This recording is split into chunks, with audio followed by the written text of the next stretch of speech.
ताजमहल एक ऐसा मकबरा जिसे बनने में 22 साल लगे, लेकिन उन 22 साल के पीछे थे कई गहरे राज।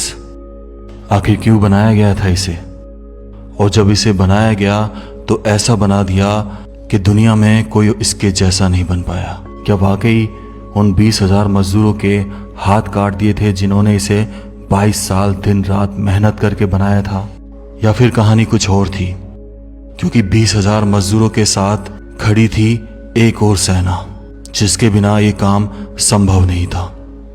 1654 में ये बनकर तैयार हुआ। उस समय किसी तरह का कोई चूना या सीमेंट या कोई कंक्रीट मिक्सचर नहीं था। और एक सबसे बड़ा राज, क्या वाकई इसके नीचे बने तहखानों में कोई मंदिर है? क्योंकि एक शख्स ने इस ताजमहल के नीचे जाकर वो सब दिखा दिया। तो कहानी की शुरुआत होती है जहांगीर और उनकी पत्नी मानवती, जो जोधपुर की राजकुमारी थी, के बेटे खुर्रम से। खुर्रम सबसे छोटे बेटे हुआ करते थे जहांगीर के, तो उन्हें सबसे ज्यादा प्यार किया जाता था। उनके 15वें जन्मदिन पर एक शानदार पार्टी रखी गई आगरा के किले में, जहां पर अक्सर हर जन्मदिन की तरह इस बार भी उनको सोने, चांदी और हीरे और जितने भी जवाहरात से उनके वजन से तोल दिया जाता था, और ये सारी संपदा उनको दे दी जाती थी। लेकिन एक और चीज की शुरुआत होने वाली थी यहाँ से, जहां से सारा इतिहास बदलने वाला था। उस समय उनकी उम्र 15 साल थी।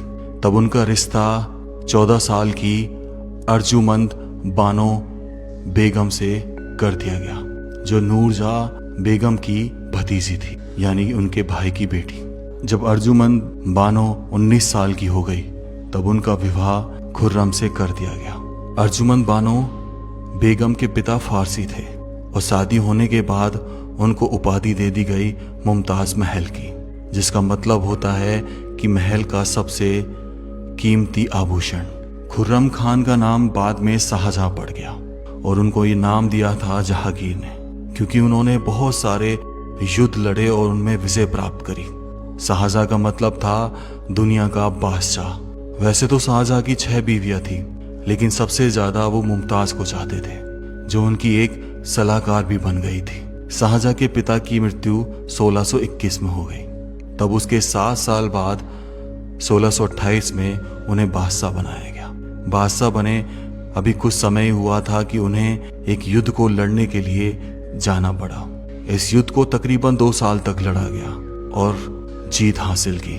वो इस युद्ध का जश्न मनाते, लेकिन एक बेहद दुखद समाचार उनका इंतजार कर रहा था, जिससे उनकी जिंदगी बदल गई। उन्हें पता चला कि उनकी पत्नी मुमताज अपनी 14वीं संतान घोरा बेगम को जन्म देते समय बुरहानपुर में निधन हो गया है। इस बात को सुनकर शाहजहां गम में पागल हो गए। 8 दिनों तक उन्होंने कुछ खाया पिया नहीं और अपने आप को अंधेरे में कैद कर लिया। लेकिन उनको मुमताज की आखिरी इच्छा याद थी कि उनके लिए ऐसा मकबरा बनाया जाए जो दुनिया में कहीं और नहीं। तब शाहजहां ने निश्चय किया कि वो अपनी सारी संपत्ति लगा देंगे उनके लिए ऐसे मकबरे को बनाने में। तब काम शुरू होता है ताजमहल का, क्योंकि ताजमहल को यमुना नदी के किनारे बनाया जाना था आगरा में। तो ये बेहद कठिन काम था उस समय, क्योंकि अगर नींव खोदी जाती और अगर कहीं पानी का बहाव उस साइड आ गया तो कैसे बनाया जाएगा। तब इसके आर्किटेक्चर जिन्होंने एक प्लान तैयार किया, उन्होंने मजदूरों की सहायता से इसका आसार तैयार करने के लिए कुएं खोदना शुरू किया यमुना नदी के किनारे। और वो कुएं को तब तक खोदते रहते जब तक सख्त सरफेस ना आ जाती। जैसे ही सख्त सरफेस आती, उसको पत्थरों से भर दिया जाता था। ऐसे असंख्य कुएं खोदे गए और उनके ऊपर फिर बनाए गए पिलर, और जिन खंभों के ऊपर बनाया गया ये ढांचा। अब ये ढांचा इतना मजबूत बन चुका था कि आने वाले कई वर्षों तक ये नहीं गिराया जा सकता था। सतह तैयार होने के बाद अब बारी आती है डिजाइन की, कि अब कैसा डिजाइन किया जाए कि दुनिया में कहीं और ऐसा ना बने। तब इस डिजाइन को 3 मकबरों को ध्यान में रखकर बनाया गया। सबसे पहले जहांगीर से मीनारों को लिया गया, उसके बाद अकबर की कब्र के नीचे बना जो ढांचा था, जो सतह थी, स्ट्रक्चर था, उसका आइडिया लिया गया और अपने अंकल के गुंबद का आइडिया। इन तीनों आइडियो को मिलाकर तैयार किया एक ऐसा आर्किटेक्चर जिसे बनाने में पूरे 22 साल लग गए। उस समय इसको बनाने के लिए 20,000 लोगों ने दिन रात काम किया।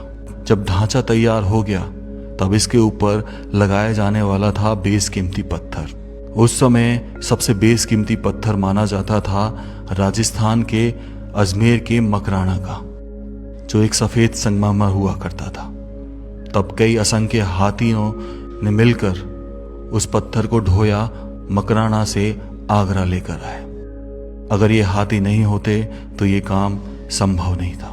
तब दिन रात मेहनत कर कर इस पूरे ढांचे को संगमरमर से ढका गया।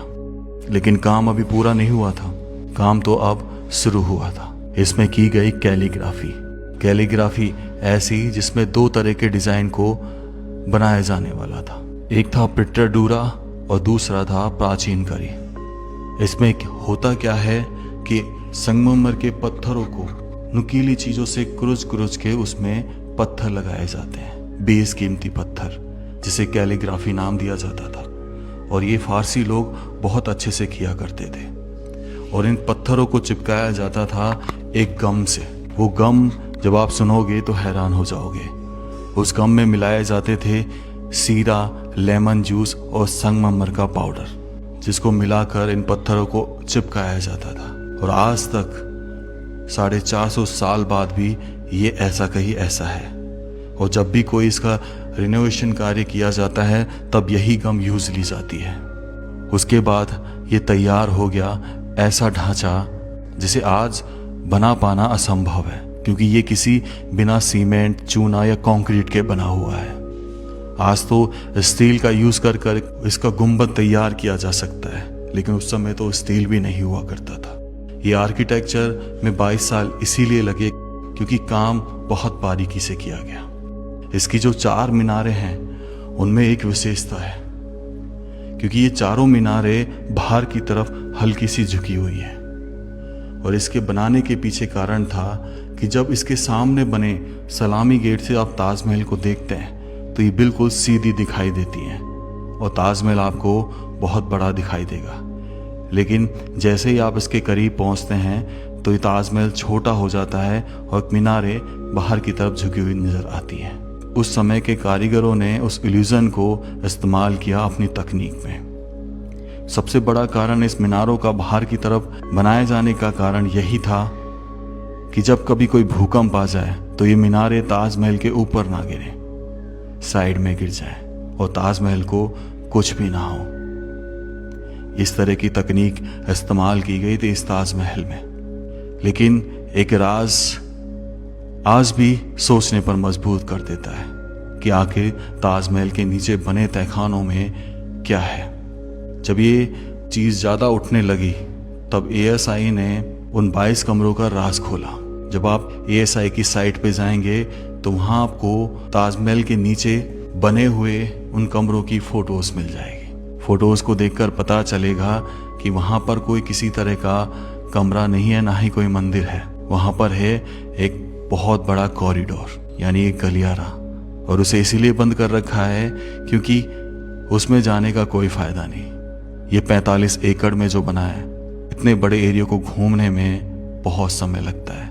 तो इसीलिए कुछ ऐसी चीज़ों को खोला गया जहाँ पर आप वाकई में इस जगह का आनंद उठा सकते हैं। इसका प्राचीन दरवाज़ा जहाँ से शाहजहां आया करते थे वो इसके पूरब में बना हुआ है, जो आज बंद है।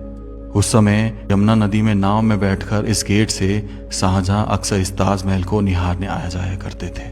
लेकिन 1658 में जब औरंगजेब ने तख्ता पलट किया तब उन्होंने अपने ही पिता शाहजहां को, कहा जाता है, ताजमहल बनवाने के लिए आगरा के किले में कैद कर दिया।